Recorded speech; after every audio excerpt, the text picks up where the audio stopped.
আসসালামু আলাইকুম। Welcome back to my channel Rangana world. আজকে আমি মালাই চপ করে দেখাবো। আর এই ঈদে কিন্তু এই মালাই চপটা আপনারা রাখতে পারেন, যেহেতু খুব গরম।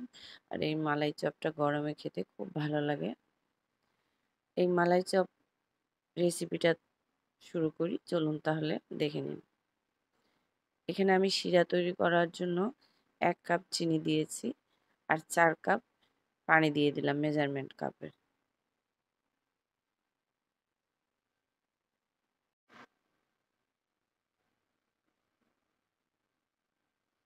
আমি এটাকে একটু নেড়ে দিয়ে মিষ্টি তৈরি করতে চলে যাব।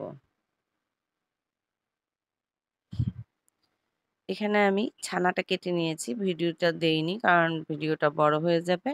আর আমার চ্যানেলে অলরেডি মিষ্টির অনেক ছানা কাটা রয়েছে, আপনারা ওখান থেকে দেখে নিতে পারেন। ছানাটা সুন্দর হয়েছে, এখন আমি একটু মথে নিব। আর এই মালাই চপ ছানার মধ্যে কিছু দিব না, শুধু 1 চামচ চিনি দিব। এই মিষ্টিতে কিছু দেওয়ার প্রয়োজন নেই। আটা, বেকিং পাউডার কিছুই চলবে না। আমি ভালো করে মথে নিচ্ছি। ছানাটাকে কিছুক্ষণ ম্যাশ করে নেওয়ার পরে এখন দিয়ে দিলাম 1 চামচ চিনি। চিনিটা দিয়ে এখন ভালো করে এটাকে ম্যাশ করে নেব। ভিডিওটা দেখতেই পাচ্ছেন আমি কিভাবে ম্যাশ করে নিচ্ছি।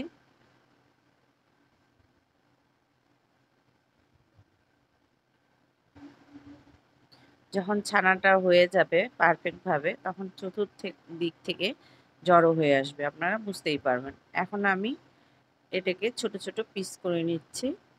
খুব ছোট না, যেহেতু এটা মালাই চপ। ছোট না, বড় না, সুন্দর এক সাইজ করার চেষ্টা করবেন। আমিও এক সাইজ করে নিচ্ছি।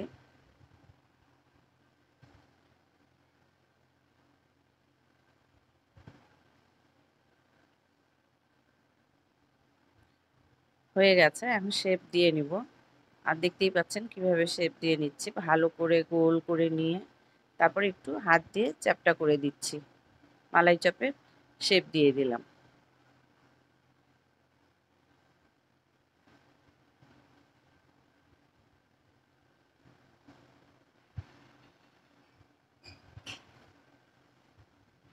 যারা আমার ভিডিওটি দেখছেন প্লিজ একটা লাইক দেবেন।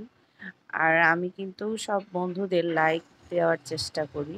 ভিডিওটা দেখে নিয়ে যে হয়ে গেছে, এখন আমার চিনিটাও বলক এসে গেছে, মিষ্টিগুলি ছেড়ে দেব। এখানে আমি 2 বারই মিষ্টিটা করেছি, কারণ আমার তো অনেকগুলো মিষ্টি হয়ে গেছে। আর এটার মধ্যে দেখলাম যে সবগুলো দিলে আমার মিষ্টিগুলো হবে না, এই জন্য আমি 2 বারে দিয়েছি। তো প্রথমবার যেভাবে দিচ্ছি ওইটাই আমি দেখাচ্ছি। ঢাকনা দিয়ে দিলাম। 10 মিনিট পরে ফিরে এলাম। আমি কিন্তু এর মধ্যে একটুকু নাড়ানাড়ি করে ঢাকনা দিইনি, কারণ এই মিষ্টিটা অনেক সফট, খুব সাবধানে নেড়ে দিতে হবে।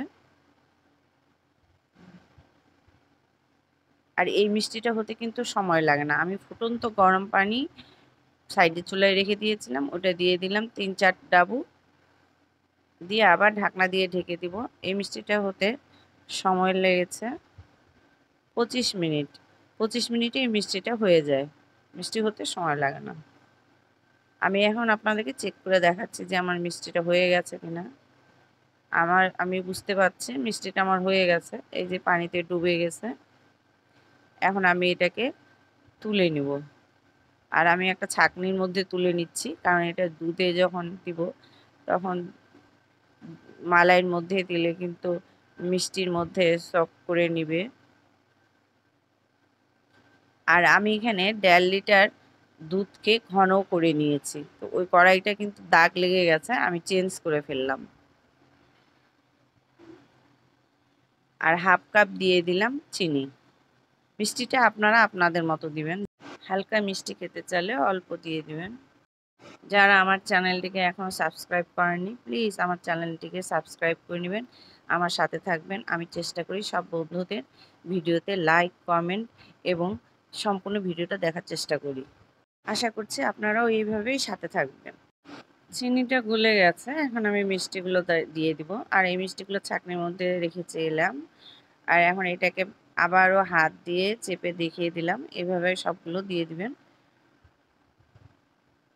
দিয়ে দিচ্ছি। আর আমি 2-3 বার বলক এনে চুলা বন্ধ করে দিব। দুধের মালাইটা কিন্তু বেশি ঘন করে নেওয়া যাবে না, কারণ এটা সারা রাত রাখার পরে কিছুটা টেনে নিবে, সুন্দর মিষ্টির মধ্যে সোক করে নিবে। এটা কিন্তু একটু বেশি করেই রেখে দিতে হবে, খুব ঘন করা যাবে না, কারণ এটা কিছুটা টেনে নেবে মিষ্টি।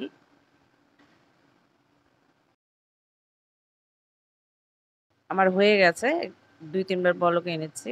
সারা রাত এটাকে রেখে দিব। পরের দিন সকালে আমি সার্ভিং ডিশে সার্ভ করে নিয়েছি, আর কিছু কাজু বাদাম দিয়ে দিচ্ছি। আপনারা এটা স্কিপও করতে পারেন, দিলে ভালো লাগে। ডেকোরেশনটা দেখতেই পাচ্ছেন কত লোভনীয় হয়েছে। আর সবাই এটা করবেন, আর যদি ভালো লেগে থাকে ফ্যামিলি অ্যান্ড ফ্রেন্ডদের সাথে শেয়ার করবেন যদি আমার ভিডিওটি ভালো লেগে থাকে। আজকে এখানেই শেষ করলাম। সবাই ভালো থাকবেন, আমার জন্য দোয়া করবেন। আপনারা সবাই ভালো থাকেন। আল্লাহ হাফেজ।